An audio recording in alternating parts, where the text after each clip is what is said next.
YCP అధినేత జగన్మోహన్ రెడ్డి నియమించుకున్న సెక్యూరిటీపై కొత్త వివాదం మొదలైంది.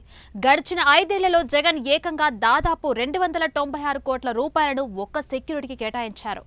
ఇప్పుడిప్పుడే ఆయనకు సంబంధించిన కొత్త విషయాలు బయటకు వస్తున్నాయి. ఇక నమ్మడానికి విచిత్రంగా ఉన్న ముమ్మాటికి నిజం. జగన్ కు ఆయన కుటుంబానికి దాదాపు 1000 మంది పోలీసులు సెక్యూరిటీగా ఉన్నారు.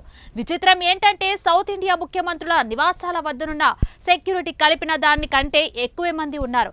ఇది కేవలం జగన్ ఇంట్లో ఉన్నప్పుడు మాత్రమే జరిగింది. ఇక బయటకు వెళ్తే దీనికి 2-3 ఇంతలు సెక్యూరిటీ ఉండాల్సిందే. ముఖ్యంగా తాడేపల్లి ప్యాలెస్ చుట్టూ అడుగడుగున తనిఖీలు, అత్యాధునిక రక్షణ పరికరాలను సైతం ఏర్పాటు చేసుకోవడం విశేషం.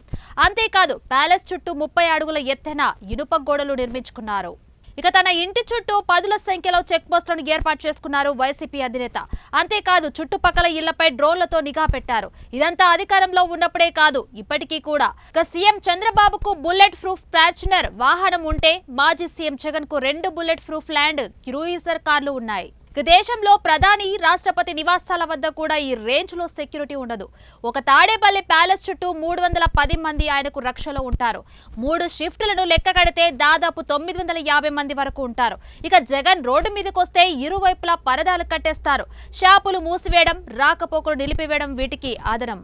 అధికారంలో ఉన్నప్పుడు తన సెక్యూరిటీ కోసం ఏకంగా చట్టం తీసుకున్నారు జగన్.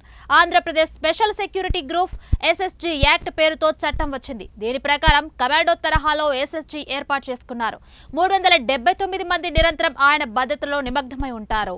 జగన్ తో పాటు ఆయన భార్య భారతి, తల్లి విజయమ్మ, తాడేపల్లి లోటస్ పాండ్, ఇడుపులపాయ, పులివెందుల ఇళ్ల వద్ద కూడా నిరంతరం 52 మంది పోలీసులు రక్షణగా ఉన్నారు. ఇదే కాకుండా జగన్ విదేశాలకు వెళ్లినప్పుడు కుటుంబ సభ్యులకు అక్కడ భద్రత కల్పించేలా ఏర్పాట్లు చేసుకోవడం ఇందులో ప్రత్యేకత. జగన్ మాజీ సీఎం అయిన తర్వాత ఇప్పటి వరకు అదే భద్రత కంటిన్యూ అయింది. అయినా జగన్ కేవలం పులివెందుల ఎమ్మెల్యే మాత్రమే, ప్రతిపక్ష హోదా కూడా రాలేదు.